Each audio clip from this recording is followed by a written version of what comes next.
хабарҳои иқтисодӣ имрӯз 5 сентябр дар Паём ТВ. дар моҳи август нархи маводи ғизоӣ дар ҷаҳон каме поин рафт. Дар ин бора Созмони ҷаҳонии озуқа ва кишоварзӣ хабар медиҳад. Нархи ғалла назар ба моҳи гузашта 1,4% арзон шуд.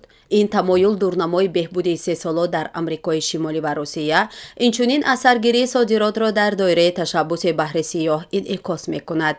Арзиши миёнаи индекси нархҳои озуқаи Созмони ҷаҳонии озуқа ва кишоварзӣ дар моҳи август дар муқоиса бо моҳи июл 1,9% коҳиш ёфта 138 бандро ташкил дод.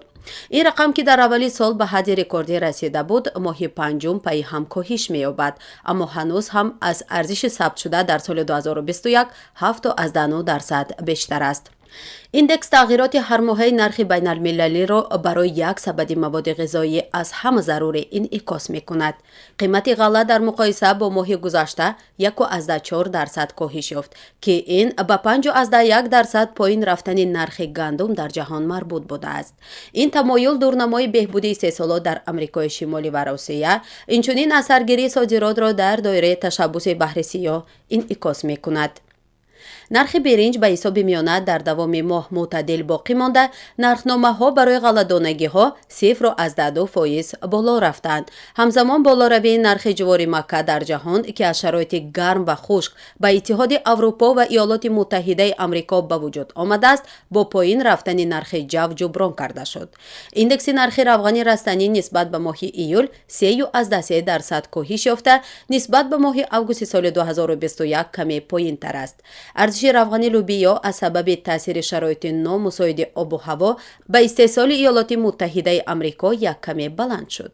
ин афзоиш аз ҳисоби поин рафтани нархи равғани хурмо, офтобпараст ва рапс ҷуброн карда шуд, ки инъикоси асаргирии тадриҷии интиқоли равғани офтобпараст аз бандарҳои Украина мебошад.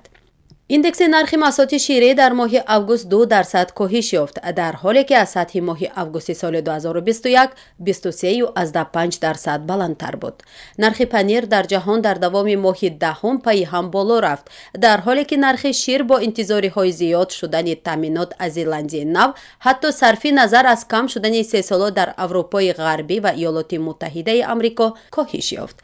гӯшт назар ба моҳи июл дар ҷаҳон 1,5% арзон шуд, аммо арзиши он нисбат ба як соли пеш 8,2% баланд боқӣ монд. нархҳои байналмилалии гӯшти парранда дар моҳи август дар пасманзари афзоиши пешниҳод дар бозори содироти ҷаҳонӣ коҳиш ёфт. нархи гӯшти гов дар ҷаҳон аз сабаби заиф будани талаботи дохилӣ дар баъзе аз кишварҳои пешрафтаи содиркунанда низ коҳиш ёфт. индекси нархи шакар 2,1% коҳиш ёфта ба далели маҳдудиятҳои баланди содирот дар Ҳиндустон ва поин рафтани нархи этанол дар Бразилия ба пасттарин сатҳи худ аз моҳи июли соли 2021 расид.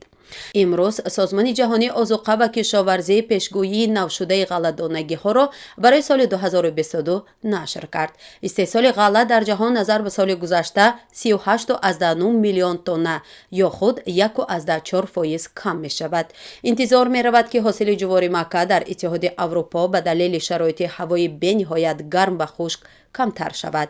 дар пасманзари ҳосили рекордии интизорраванда дар Русия ва шароити мусоиди обу ҳаво дар Амрикои Шимолӣ, пешгӯии тавлиди гандумро аз гузориши охирини худ дар моҳи июл Созмони ҷаҳонии озуқа ва кишоварзӣ то 777 миллион тонна боло бурд, ки ин нишондиҳанда андаке аз соли 2021 коҳишро нишон медиҳад.